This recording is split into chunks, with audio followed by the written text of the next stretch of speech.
쌍년. 네가 먼저 쳤다. 영화 친구 김시사. 평소 시민들이 낚시를 하던 호수연안에서 토막난 시신이 발견돼 충격을 주고 있습니다. 그것이 알고 싶다 방송에 나와야 할 것 같은 끔찍한 뉴스가 사우나실을 가득 채우지만 알바생 가장 중만은 어느 때처럼 목욕탕 관리에 힘쓰고 있습니다. 가장의 무게란 이토록 무겁죠. 그때 47번 라커룸을 여는데 명품 가방 하나가 발견됩니다. 오늘 들린 손님 중 한 분이 깜빡하고 놓고 간 것 같은데 너무 무거워서 뭔가 하고 열어보는데 5만원짜리 돈다발이 가득합니다. 평소 성실하게 살아온 중만에게 이건 무서운 행운처럼 느껴집니다. 잠시 고민은 하겠죠. 이런 돈을 보고 욕심나지 않은 사람이 얼마나 있겠어요.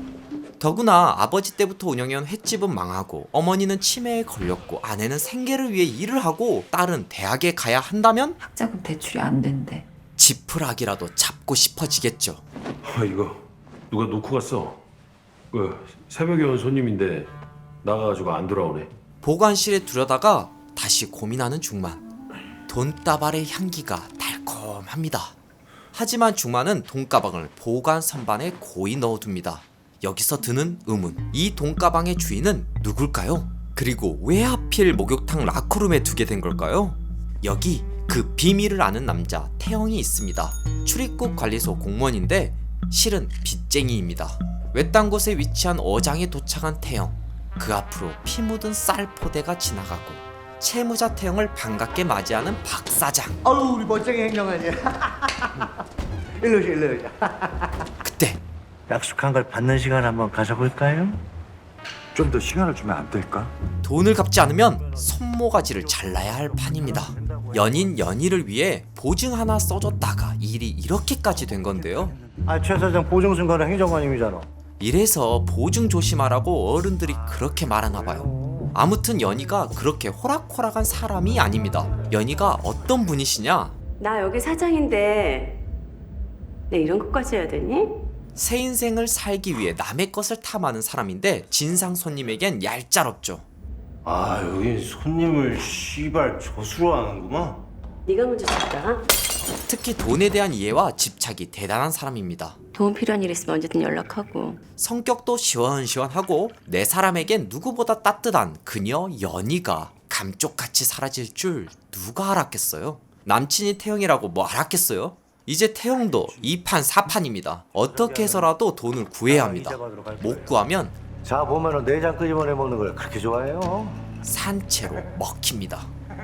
한편 돈 냄새만 맡고 집에 돌아온 중만. 남의 일처럼 느껴지는 뉴스가 하염없이 흘러나오고 막상 눕고 나니 아련하게 돈가방이 생각납니다. 어차피 주인이 없으면 내가 가져도 되지 않을까? 내가 얘기했죠. 한 달에 2번 이상 지각하면 자른다고. 됐어요. 나오지 마요. 자신보다 잘난 거라곤 상사인 것 뿐인데 골프나 치며 일도 안 하면서 사람 무시까지 하니 악이 받친 중만. 이씨 가방. 어차피 잘린 거 돈가방이라도 가져오기로 합니다. 비 내리는 도로를 자전거 타고 질주하는 중만. 중만은 돈가방을 무사히 가져올 수 있을까요? 그때 빨리 와라, 빨리 와. 씨발 또 뭘 시켜 먹으려고. 수족처럼 부리는 동생 붕어를 만난 태영. 최 사장은 아직도 못 찾았어요? 한 달 이상 이런 거면 죽었을 수도 있다는데. 이미 사라진 연희를 찾기는 어려워 보이고 일단 박 사장한테 죽지 않으려면 돈을 구해야 하는데 형이 대박 호구 하나 잡았다. 내가 또 이럴 줄 알았어. 반가웠어요. 다행히 호구 하나 잡은 것 같은데 팔촌인 붕어가 말을 듣지 않자 사람들이 우리 둘이 닮았다고 그러는 거 몰라? 넌 내 얼굴에서 네 얼굴 안 보여? 뭐 말 같은 소리를 해야지 그쵸? 어쨌든 태영은 붕어와 함께 호구 돈을 먹기로 합니다. 냄새 나지. 그러니까 우리가 먹어도 신고를 못하지. 돈은 태영만 필요한 게 아닌데요. 이 개새끼만 없으면 우리 행복해질 수 있어. 사진 속 남자를 대신 죽여주겠다는 남자, 그리고 그걸 묵인하는 주부 미란. 거액의 빚을 지게 된 주부 미란은 빚을 갚기 위해 힘겹게 일하고 있는데요. 남편에게서 벗어나고 싶은 미란은 우연히 만난 손님 진태를 통해 남편을 죽이려고 합니다. 사람 하나 죽였거든요. 과연 미란은 돈에서 벗어나 자유를 얻을 수 있을까요? 뭐냐 그 표정은? 한편 24시 사우나에 도착한 중만은 보관실 안에 놓인 가방을 들고 나오는데 경찰인데요. 혹시 이 사람 본 적 있어요? 실종된 사람을 찾고 있는 경찰을 만나게 됩니다. 누구를 찾고 있는 걸까요? 어렵게 경찰을 따돌리고 이제 조금만 벗어나면 되는 그때 아이씨 나오지 말라니까. 물건이 그렇게 많았어요? 네, 책들을 좀 갖다 놨거든요. 가방을 보려는 매니저. 그것 좀 봐도 돼요? 예? 여기서 걸리면 경찰에게 즉시 체포될 수도 있습니다.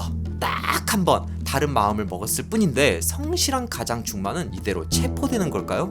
한편 호구 하나 잡아서 돈을 챙기려던 태영 앞에 실례 좀 할게요.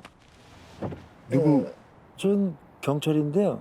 오늘 소개한 신작 영화는 지푸라기라도 잡고 싶은 짐승들입니다. 국내에선 보기 드문 특이한 제목인데요. 곧바로 영화를 더 재밌게 즐길 지푸라기라도 잡고 싶은 짐승들 관람 포인트 3가지를 알아볼게요. 포인트 하나, 배우들 보는 재미. 여러분도 알다시피 이 영화는 돈가방을 중심으로 전혀 겹치지 않을 것 같은 인물들이 단 하나의 목적지에서 만나는 이야기인데요. 다른 상황에 놓인 캐릭터를 개성 강한 배우들이 연기를 하기 때문에 배우들 보는 재미가 있습니다.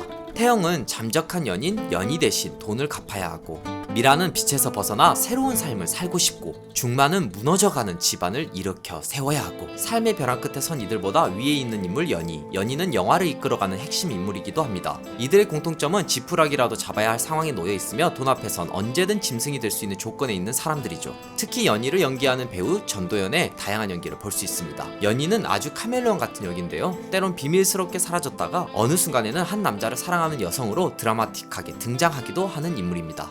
이런 다양한 인물과 배우의 연기를 보는 재미가 쏠쏠하실 거예요.